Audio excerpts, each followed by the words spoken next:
اللہ اکبر کہہ کر کے آپ نے ہاتھ باندھا، نماز آپ شروع کرنے جا رہے ہیں۔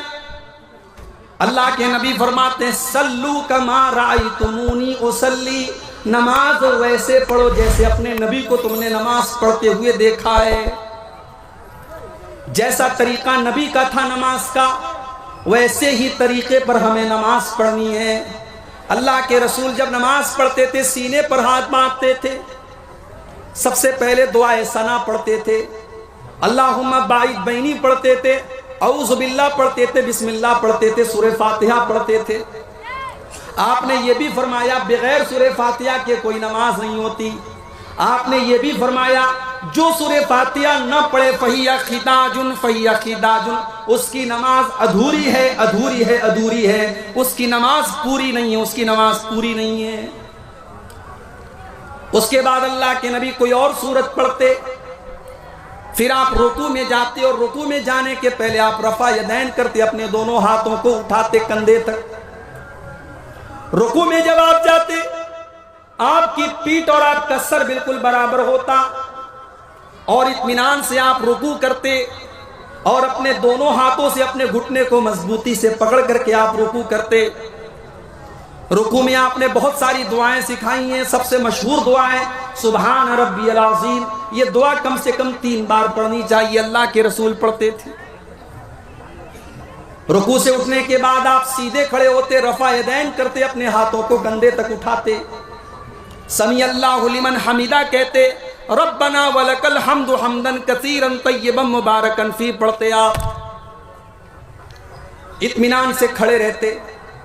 اس کے بعد آپ سجدہ کرتے اور سجدے میں جاتے وقت پہلے اپنے ہاتھوں کو زمین پر رکھتے، پھر اپنے گھٹنے کو بعد میں رکھتے۔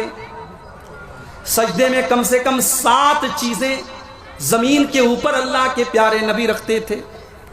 اپنی پیشانی کو زمین پر رکھتے تھے، اپنی ناک کو زمین پر رکھتے تھے، پیشانی اور ناک دونوں کو ایک مانتے تھے آپ، دونوں ہاتھوں کو زمین پر رکھتے، دونوں گھٹنوں کو زمین پر رکھتے اور دونوں پیروں کو بھی زمین پر رکھتے اور پیروں کی انگلیوں کو موڑ کر کے ان کا رخ قبلہ کی طرف کر لیتے اور آپ اطمینان سے سجدہ کرتے۔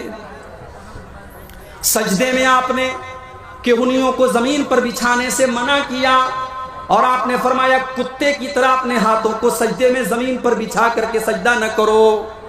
مرد کا بھی یہی طریقہ ہے، عورت کا بھی یہی طریقہ ہے۔ عورت بھی سجدہ ایسے ہی کرے گی جیسے مرد کرتا تھا۔ کوئی بھی صحیح حدیث ایسی نہیں کہ مرد کا سجدہ کرنے کا طریقہ الگ اور عورت کا طریقہ الگ ہے، دونوں کا طریقہ سیم ہوگا، دونوں کا طریقہ ایک ہوگا۔ سجدے میں آپ الگ الگ دعائیں پڑھتے تھے، سبحان ربی العالی بھی پڑھتے تھے، سبوح قدوس رب الملائکۃ بھی پڑھتے تھے، اور بھی دعائیں آپ پڑھتے تھے کم سے کم 3 بار۔ سجدے سے اٹھنے کے بعد اطمینان سے آپ بیٹھ جاتے تھے، اللہم اغفر لی ورحمنی واہدنی وعافنی ورزقنی، یہ دعا آپ پڑھتے تھے، پھر دوسرا سجدہ کرتے تھے۔ دوسرا سجدہ کرنے کے بعد اطمینان سے آپ بیٹھے رہتے تھے اور پھر اٹھ کر کے آپ دوسری رکعت کے لیے آپ اٹھتے تھے اور جیسے آپ نے پہلی رکعت پڑھی تھی آپ دوسری رکعت پڑھتے تھے۔ اگر وہ نماز 3 رکعت والی یا 4 رکعت والی ہوتی تھی، اللہ کے پیارے نبی 2 رکعت پڑھنے کے بعد التحیات پڑھتے تھے، اور التحیات میں جو حدیث سے جو چیزیں ثابت ہیں کہ التحیات کے شروع سے لے کر کے سلام پھیرنے تک آپ اپنی انگلی کو اٹھائے رہتے تھے۔ یہ ہمارے بہت سارے بھائیوں نے جو طریقہ بنا لیا ہے کہ اشہد اللہ کے اوپر اٹھاتے ہیں اور الا اللہ کے اوپر انگلی کو نیچے کر دیتے ہیں، معاف کیجئے یہ حدیث سے ثابت نہیں ہے۔ پورے تشہد میں التحیات آپ نے جب سے شروع کی ہے، سلام پھیرنے کے ٹائم تک آپ کی انگلی ایسے اٹھی رہے گی۔ بیچ بیچ میں آپ تھوڑا تھوڑا انگلی کو حرکت دیں گے، جب درود شریف پڑھیں گے تب آپ حرکت دیں گے، درود شریف کے بعد کی دعائیں جب آپ پڑھیں گے تب آپ حرکت دیں گے۔ یہ حرکت دینا بھی اللہ کے رسول صلی اللہ علیہ وسلم سے ثابت ہے۔ تیسری رکعت کے لیے جب آپ کھڑے ہوتے تو آپ رفع یدین کر کے اپنے ہاتھوں کو سینے پر باندھ لیتے۔ تیسری اور چوتھی رکعت میں آپ سورہ فاتحہ پڑھتے تھے، کبھی کبھی کوئی اور سورت بھی پڑھ لیتے تھے لیکن عام طور سے صرف سورہ فاتحہ پڑھتے تھے۔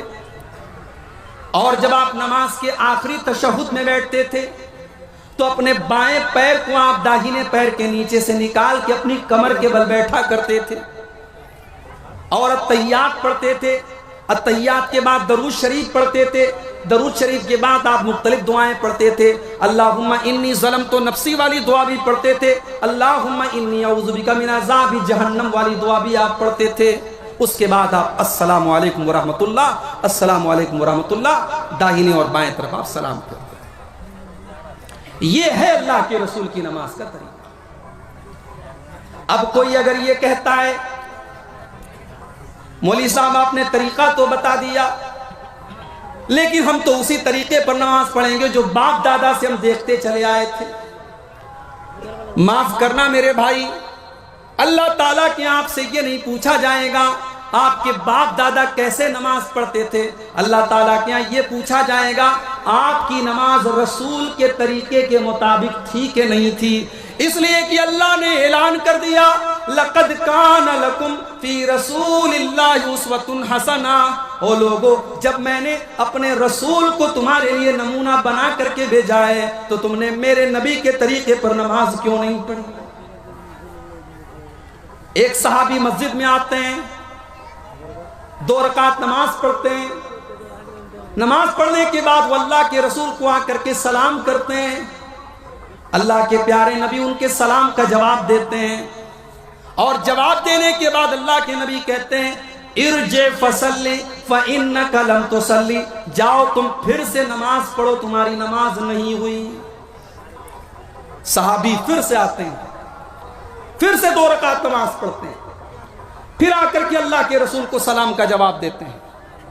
اللہ کے رسول صلی اللہ علیہ وسلم سلام کا جواب دیتے ہیں اور کہتے ہیں جاؤ پھر سے نماز پڑھو، تم نے نماز نہیں پڑھی. جب 3 بار ایسا ہو جاتا ہے صحابی اللہ کے نبی سے کہتے ہیں کہ اللہ کے نبی آپ ہی بتا دیجئے کہ نماز کیسے پڑھی جائے.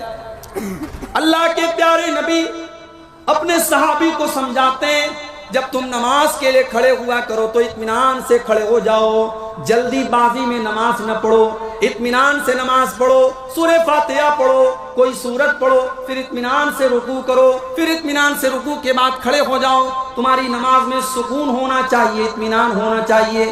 جلد بازی والی نماز اگر تم نے پڑھی تو تمہاری نماز اللہ تعالیٰ کیا مانی نہیں جائے گی.